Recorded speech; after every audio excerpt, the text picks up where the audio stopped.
Hi, how are you all? Hope all are keeping fine and enjoying this series of lessons. Children, do you know what is a trailer? Anyone? A trailer is something which is to come, a series of film or a broadcast used for advance and advertise to the public, right? The incident I'm going to talk to you today is also something very similar to a trailer. God is showing us glimpse of what is to come. So let's start our 12th lesson, the transfiguration of Jesus. Right? So one day Jesus took Peter, James, and John and went up to the mountains to pray. As he was praying, the appearance of his face altered and his clothes became dazzling white. Suddenly, two men were talking with him. That was Moses and Elijah, who appeared in heavenly glory on either side of Jesus. They said, "You will fulfill God's purpose. You will die in Jerusalem.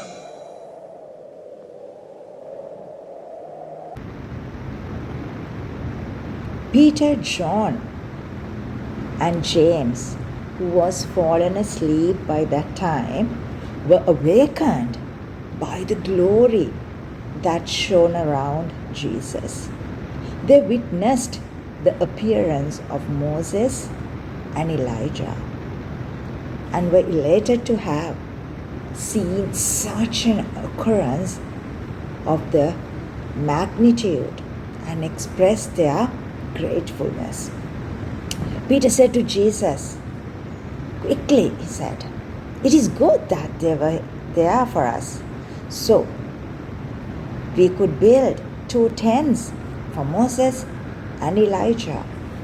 That is because they did not fully understood the significance of the incidents.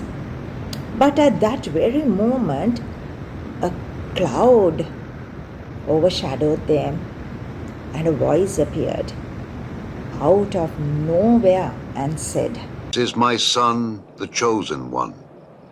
Listen to him." And with that sound, Jesus was left alone with Peter, James, and John. Now, children, just think with all the others, why Moses and Elijah? Moses, obviously, representing the law. As we all know, he was given the commandments, isn't it?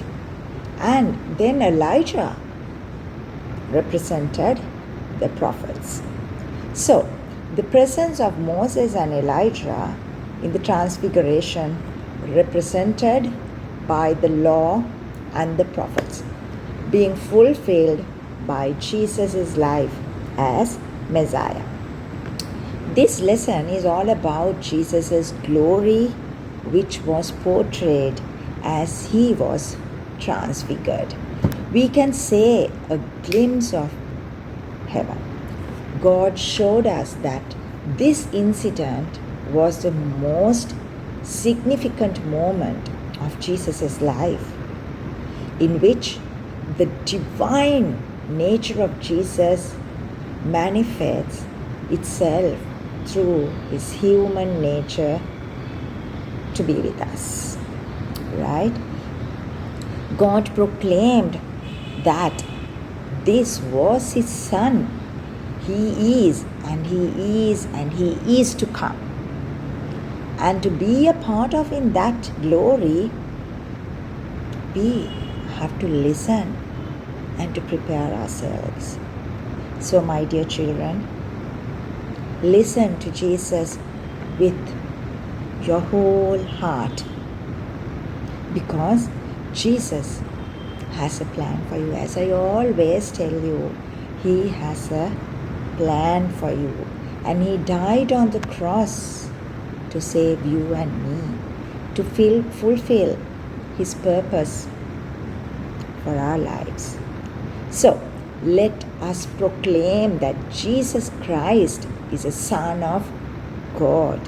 Every day when you pray, ask from God, what is the purpose of my life? I have been telling you this during the past couple of weeks, right? So pray and ask for the purpose of your life as God's wisdom, guidance, like King Solomon did, to understand the purpose of your life. Just pray and ask, because we can't just live this life the way we want.